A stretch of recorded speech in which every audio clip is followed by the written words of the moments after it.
Welcome to my Claim Your Worthiness podcast, intimate conversations with Gail Jones. We all have a safe place within to create anew. In each episode, I hope to add to your inner sanctuary to strengthen the belief in yourself and your dreams. Claiming our worthiness sets the foundation for centering us back into our greatness. From this foundation, we create our most amazing lives. I'll be sharing insights and resources from my own journey and from others who are transforming their lives. Lean in and receive the wisdom shared. You are worthy of having this special time with yourself. Hi, I'm Gail Carnan Jones, and I'm thrilled to have Linda Salazar as my guest today, sharing insights on love and relationships and a unique tool she uses for honoring your love imprint.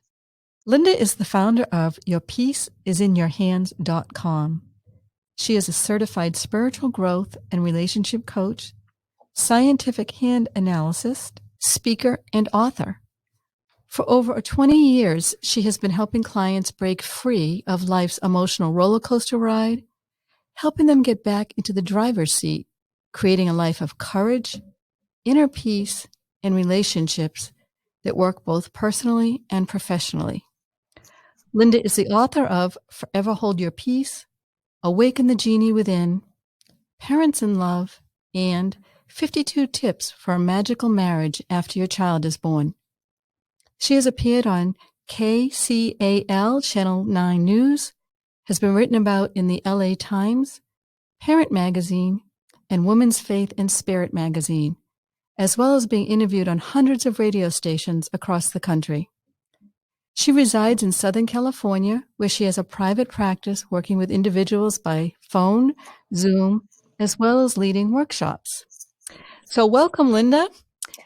Thank you, Gail. It's so great to be here. Thank you. Excited to have you.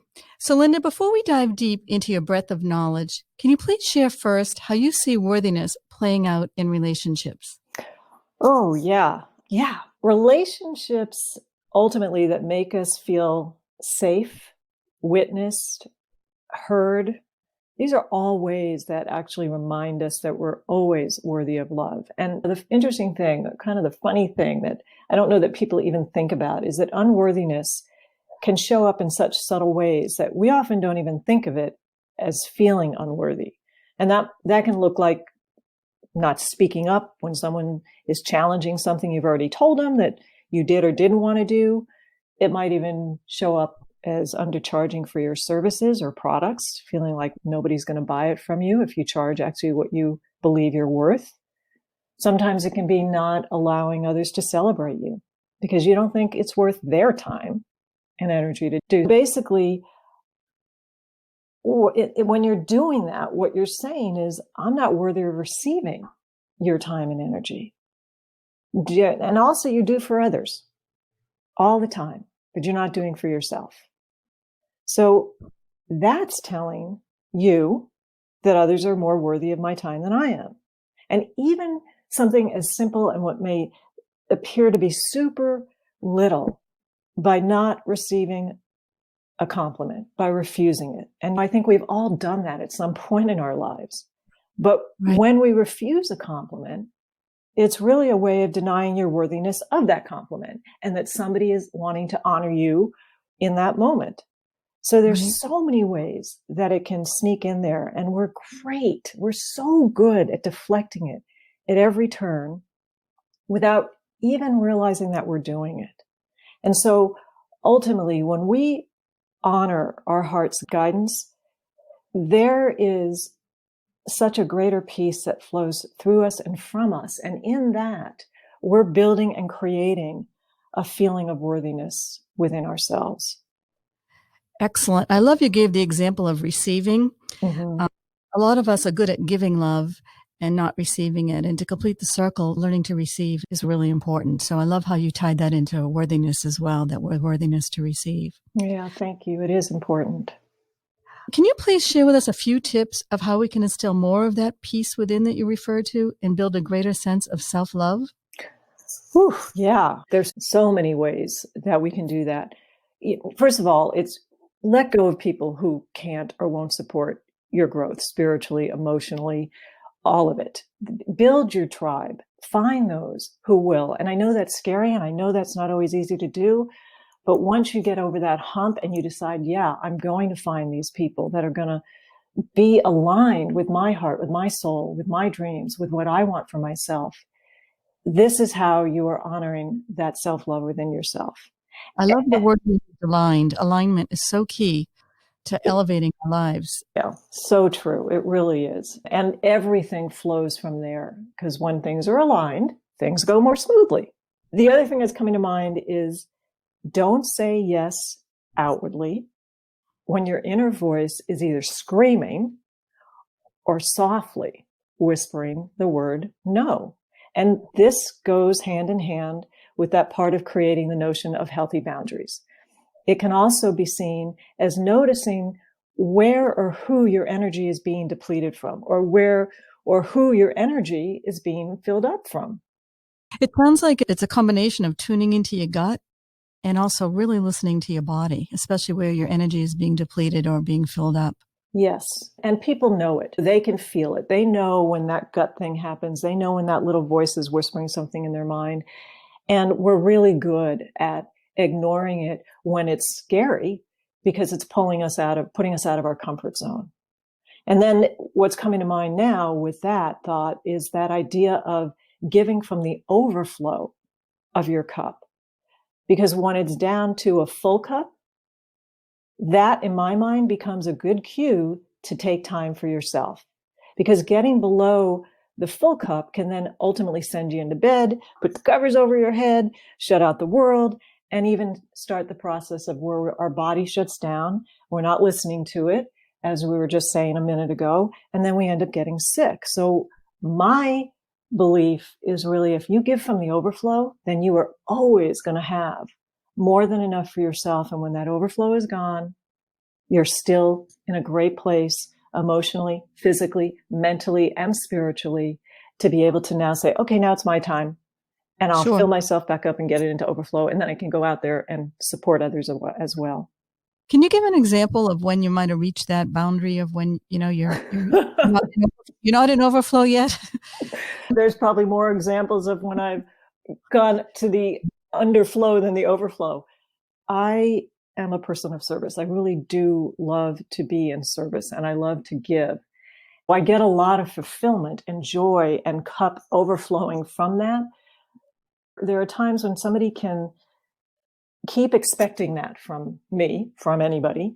And so that's where it can be harder to say, nope, I'm drawing the line here.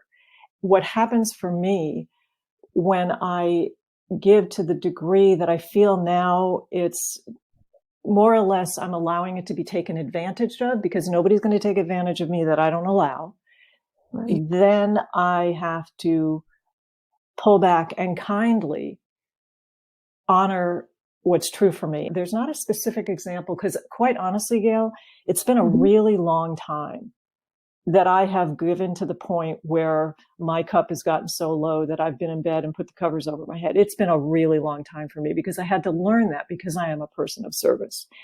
And so what I'll tell people is, thank you so much for asking me and really always wanting me to serve and help you in any way I can. But I have to tell you, I'm a little overloaded right now, or I'm a little burned out right now, and I'm not going to be able to be my best for you, and you deserve the best of me. So please ask somebody who has more bandwidth right now, has more time, space in their life, and I'll be there for you the next time. But right now it's not going to serve either of us if I do this for you when I really can't. And honestly, Gail, if somebody can't hear that or can't accept that response, then I'm going to question whether or not there's somebody I want to keep having in my life, because I've gotten to that point.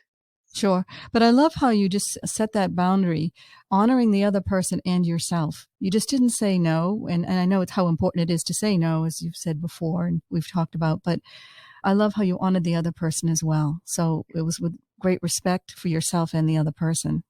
That is really what it's about. Because when we are burned out and we can't be the best for somebody else, ultimately what happens is we end up with resentment, and then we blame the other person, when in truth, it's us that's saying the yes and not standing firm in what we can't do for somebody in the moment. And that's basically saying, I've got to take full responsibility for my choices, for my actions, for my words. And I always want to be able to honor somebody, because when somebody is asking us for help pretty regularly, coming to us, we have to also consider ourselves. And that's part of knowing we're worthy enough to say, wait, no more. I have to take care of me right now. And I'm going to take care of you by saying, nope, find somebody who's got more availability so that you're happy with the result and the service. Great. Thank you for explaining that. That was very helpful. You're welcome. Bring it back to yourself and setting boundaries, or even before setting boundaries and living everyday life. How do you pay attention to your own self-talk? Oh boy, you got to be really conscious of, and that's something I have also learned, that watch what I say to myself. Is it loving? Is it unloving? Is it chastising yourself? Is it making yourself feel bad? Is it telling you should have done better, or you could have done better, or shame on you, or whatever it is? And so that self-talk is critical, and it really does require practicing to recognize the difference between what I refer to it as the ego voice or the voice of peace. Because the ego voice will come in and chastise you. The ego voice will come in and make you feel guilty. The ego voice will come in and make you feel like you're less than, or you should have done better. And your voice of peace will never, ever do that to you, ever. There will just be a calming sense. There will be a place of okayness with your decision, knowing you did the best you could, or the choices you made were the right choices for yourself. But the ego will come in, and it will be that voice that will chastise in any way it can find a way to do that to you. And so we want to be aware of that for that self-love component. Your body knows the voice of peace. When you feel that little knot in your stomach, that's usually the voice. You hear the voice of peace. There is a real calmness in your own body. 100%. And that goes back to what you were saying earlier about when we pay attention to the body, it is our greatest signal for what's really going on with us. And it's funny, because the other thing that's now coming to me is that this idea of really giving yourself permission in terms of the self-love to be willing to feel your feelings, both the joyful and the painful ones, because this is what allows you to know yourself better, understanding all the feelings, and that these feelings are impermanent. They're just feelings, but we're not those feelings. I think it was Bolte, I forget her Oh, first yeah. name. Jill, yes. And she had said, it only takes 90 seconds when a feeling comes up. Give yourself that 90 seconds to feel it, to let it pass. And it's when we repress it that we get into trouble. Absolutely. And I practiced that a little bit after I read that book, and it's a fascinating book. That 90 seconds, that in and of itself takes practice, because it's not always going to just, in 90 seconds, I didn't find that it disappeared that quickly. But over time, you get more comfortable sitting with that. And so, yes, it will. But you're right. As you suppress it, it just lingers and it takes you down the rabbit hole. I often coach people when they're dealing with grief, loss of a loved one, and they're afraid to feel those feelings, to schedule in time, like maybe 20 minutes a day, just to allow yourself to feel the feelings, so it doesn't feel so overwhelming that you have to deal with them all in one big chunk. Correct. It's just sitting and giving yourself permission to release. And yeah, absolutely. And to know, even as you talk about grief, it can come up at the most unique times. Something could trigger you that reminds you of somebody, of the person that you hold so dear and near, and you miss them. And it could be months and months later. It might even be a year later. And you get triggered. And you think, this is crazy. I shouldn't be feeling this way. No, this is normal. And you are feeling this way. And now you get to honor it, because you're worthy of having this feeling and honoring it. And then you will move through it. I love how you express that worthiness to feel our feelings. That's so key. Thank you so much for that. Can you talk a little bit more about how people stop themselves from loving themselves when they get into a mode of comparison? Oh, the comparison act, it's the worst kind, because every time we are looking to somebody else to see if we are valuable enough, or if what we are doing is good enough, again, I'm going to bring in the ego here, because the ego is all about the comparison act. If we start to feel good about where we are and the things we're doing and the choices we're making, the ego, who wants to keep us separated, will do a very good job of putting somebody in front of us that might have similar interest or be doing similar things, whether it's work, whether it's play, whatever it is, and have us then look at that other person who might just be a hair beyond us or a little bit better. And that voice comes in and says all the reasons why it's not true we believed we were doing as good as we were doing. And here's what also just came into me, Gail, is interesting, is that sometimes we'll even do a comparison to feel better about ourselves. Like you can compare yourself who is down and out, whether it's a homeless person, whether it's somebody who has a physical handicap going on in the moment. And we can look at that person and compare ourselves and go, oh, that poor whatever, or I'm so grateful that's not me. That in and of itself is a comparison that is now doing what we need to do to try to make ourselves feel better. And yet we just have no idea of how somebody is experiencing and living out that journey of their life. So comparisons can get pretty sticky and really bring you into a place of unworthiness in the end. I just want to, when you talk about comparing ourselves to someone who's beyond us in what we're doing or living at the time, I think just bringing back to the belief work that I specialize in is that comparison also is a belief often about I'm not enough. So the external circumstance appears because of the internal belief of not being enough.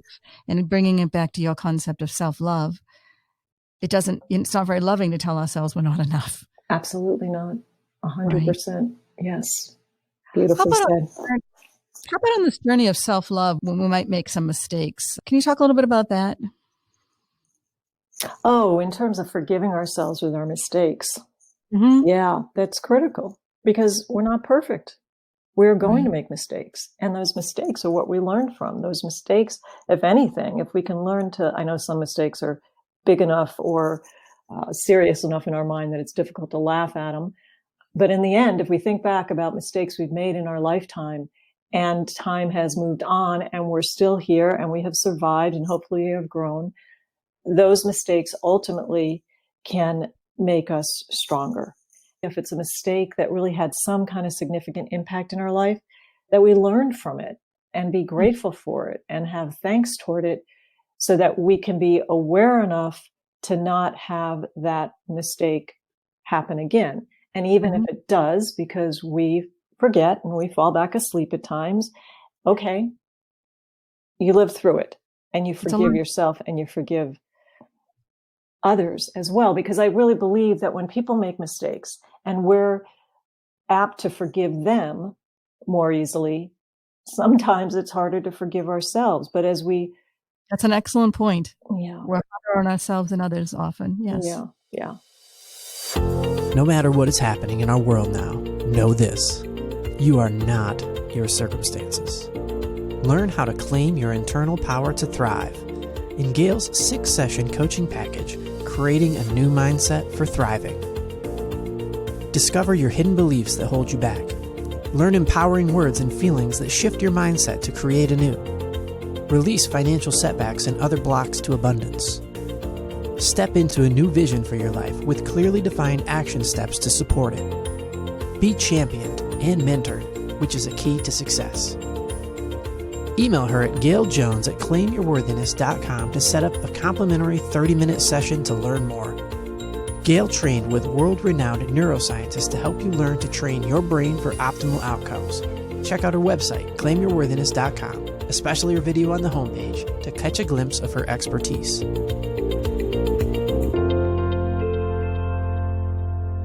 Bringing some of the self-love into relationship, I know I've heard you speak more before about allowing yourself to be celebrated. And how does that play out in relationship? That's giving somebody else an opportunity to show their love to you. And sometimes when we are feeling unworthy, we will put a hand up to that. We will hold it at bay. But as we open ourselves up to allowing, even before we 100% feel that worthiness for ourselves, turn the lock a hair to open up, to let that person celebrate us in whatever it is for, whether it's for a promotion, whether it's for a birthday, whether it's for we did a great job on something, whatever it is, it doesn't even matter. That person wants to celebrate us. The greatest gift we give them, and of course, ultimately we get to give ourselves, is to say, yes, I will allow you to celebrate me. Because how often do we, when we don't allow somebody to do that, when we want to be the person on that giving end and they say no, it can be rather disappointing. You're shutting them out. Yeah, exactly. How about in conflict in relationship, allowing someone else to be right? And bringing it back to the peace you talked about. Yeah, peace. That's the key word. It's not an easy thing. I get that, especially depending on the circumstances and the subject and whatever, and particularly with the temperature of what's going on in our country, in the United States right now, it can be very difficult. But in truth, when we really are at peace within ourselves, and somebody is so adamant of an opinion or feeling that there is no other way to see something and their way is the right way, it's not going to do any good to argue one's point, especially if you're just dealing with beliefs. You got your belief, I got my belief. I'm going to honor that belief. And I'm not going to convince you of anything other, because that is your belief. It is how you feel, and you are entitled to that. And leave it at that, because if I go into a place that wants to push against it, that wants to argue against it, wants to push, make my voice heard to change their mind, I'm only going to get aggravated. And that's not the space I want to live my life from anymore. Do you want to be right, or do you want to be happy? Just one more on some tips on self-love. Being a spiritual coach as well as a relationship coach, can you talk a little bit more about what to do in the difficult times? For me, I lean in big time. I lean into to God, listening to God, higher wisdom, divine, whatever name you want to give it. And it's really coming down to getting my hands off the steering wheel, as the saying goes, and surrendering something to something much bigger than myself. Because that something, that God, that higher wisdom, that higher mind, that higher consciousness, there's a 360-degree view, and it's sitting way above the battleground that we're standing on, and can see everything from the whole big picture that we cannot see. We don't have that capability to see beyond right where we are in the moment, where we're stuck in the muck. I'm surrendering it 100%. It is going to happen according to your will and your timeline, because that's the other piece of this, is that we don't know what the right timing is, and we don't know how things are going to ultimately unravel that could serve us for our highest good in the long run, even if it's a little choppy along the way. So yeah, it is for me. It's like stepping up our own way and 100%. And not listening to ego. Linda, those are great tips on self-love, but I'm really excited also to hear, after reading your background and knowing of your work for 17 years, particularly the past 11 years of using your hand analysis tool to help us gain greater insights into our hearts and relationships. So could you explain a little bit about this and how it led to your purpose and mission? Yeah, it's my favorite subject, hand analysis. It is, so everybody understands. The hands are a map of the major neural pathways of your brain processing. So what does that mean? The lines on your hands and your fingerprint patterns, they're not random. There is a direct correlation between your hands and the important insights to knowing yourself, like personality traits, inherent relationship qualities, innate gifts, your life purpose, your life lesson, and so much more. And just so I'm really clear, because I know when people hear hand analysis, it's right to the palm reading thought. This system is not about predictions or fortune telling. It is teachable, it is demonstrable, and it is repeatable. I teach people this that want to learn how to be a hand analyst. And it's also scientific, correct? It is, in the sense that it is teachable, it's demonstrable, and repeatable, because every time a hand is being read, there are certain things that are a given and they don't change. And when you take, and everybody's hands is going to reveal different things, even when they have the same qualities or the same qualities, we'll leave it at that, in their hands. But depending on the combinations of the things that are going on in their hands is going to be what's going to have them behave differently to the circumstances that may be similar to someone else. So before you explain a little bit more, can you just share, like, if someone was going to have a hand analysis done, explain the process just briefly, like you send them a print. I can do this with anybody in the world. So it's a packet that I send out, and it comes with ink sheets that you peel apart, and you ink your hands all up, and you put the print on the template that comes within that packet. It comes with instructions, and then you send the prints back to me in a self-addressed stamped envelope that I have included in that. So it does not matter where anybody is. If I can get something to you in the mail, and I've even had people, like with everything that's going on with the pandemic, there have been a lot of people I've been working with in Australia, and what they've done is somebody there has gotten ink sheets from a connection I have in Australia, and they've been giving the ink sheets to the people there. Then they just scan the print of what they made of their hand and email it to me. So there's all sorts of ways that we can make it happen. And no, I don't have to be in person with somebody. And 99.9% of the time, I am not in person with somebody when I am doing a hand analysis for them. It's wonderful. You can support people worldwide, especially now in these challenging times. Yeah. Can you explain a little bit more about how the hands confirmed a life purpose for you? Yeah, because that comes through the fingerprints. And the fingerprints are created 5 months before we are born. So that's your soul's agenda. Everything else in the hand is considered the personality traits, but the fingerprints are considered the soul's agenda. And that's what contains the life purpose and the life lesson, and something called the life path, which is a little bit more involved that we don't need to get into today. But that is when I really understood, and I felt connected to it at a deep emotional level when I heard it, even though I didn't fully honor it. And it really was about me being in the spotlight, sharing my message.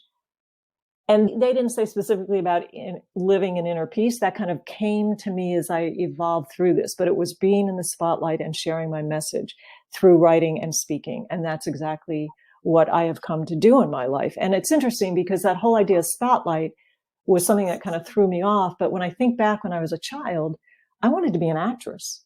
That didn't come to be, but I did work in the film industry for over 30 years. So I found that very interesting, that I was always drawn into that place, and they just nailed it. And I will say this, Gail, there was one line on the hand, which now is just my heart and soul when I'm working with people. And it's about the heart line, because that made a massive difference when I understood the heart line in my own life. And for those, as you're listening, you can look at your hand and you can find out where your heart line is right now, because it's the line at the top of your palm. It starts under your pinky and it travels across the hand, and it's going to end either under the middle finger or it can go all the way over to the index finger. It can be curved or it can be straight.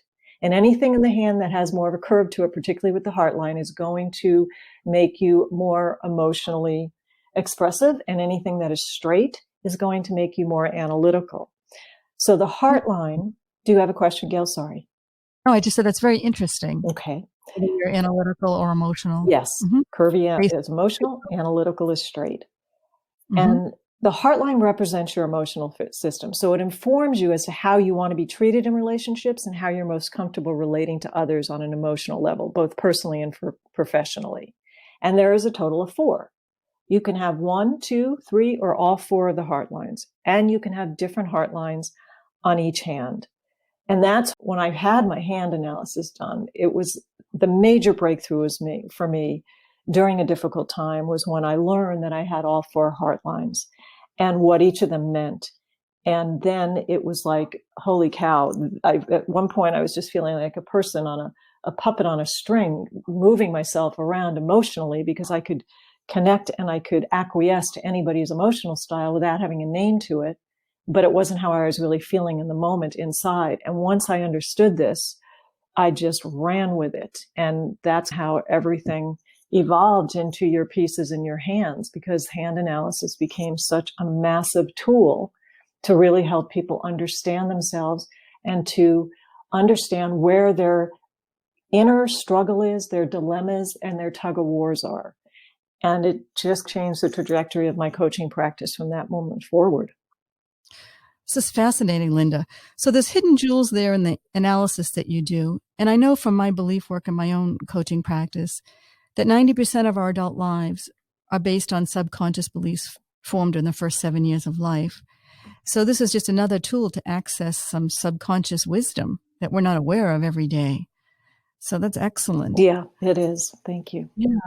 And it's also a powerful combination as we talk today about love, peace, worthiness, and now this new tool that many of us never knew about that can accelerate the process of gaining rare insights about ourselves and what the conscious mind is not even aware of. Excellent. So is there anything else you want to share? Special thoughts to leave us with on living from a greater sense of love and worthiness? That's a beautiful question. What's coming to me is a quote that I had put out on my Instagram account, and I'll expand on it. So it's not going to be exactly the same thing, but when you stop worrying, and this kind of ties into this whole worthiness thing, when you stop worrying about thinking you need to make a big difference in people's lives in order to feel more worthy, and simply choose to start making little differences filled with big love, you not only realize what an impact you can have in the lives of others, but it builds on your sense of worth. And then the love is returned to you tenfold, 100-fold in ways that you might never have imagined. Because ultimately we all know, especially now, that it is the kindness, it is the heartfelt expression of ourselves as we reach out to people and do for others in whatever way calls us most organically, not based on the comparisons of what everybody else is doing, but what is most true to you.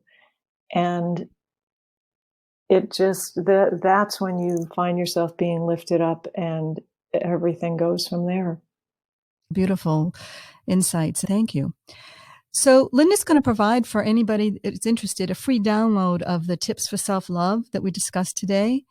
And she also has a new Zoom Heartline workshop on February 21st, which for more details on the workshop or to receive the love tips, you can contact Linda at her email, which is linda@yourpeaceisinyourhands.com, or her website, which is yourpeaceisinyourhands.com.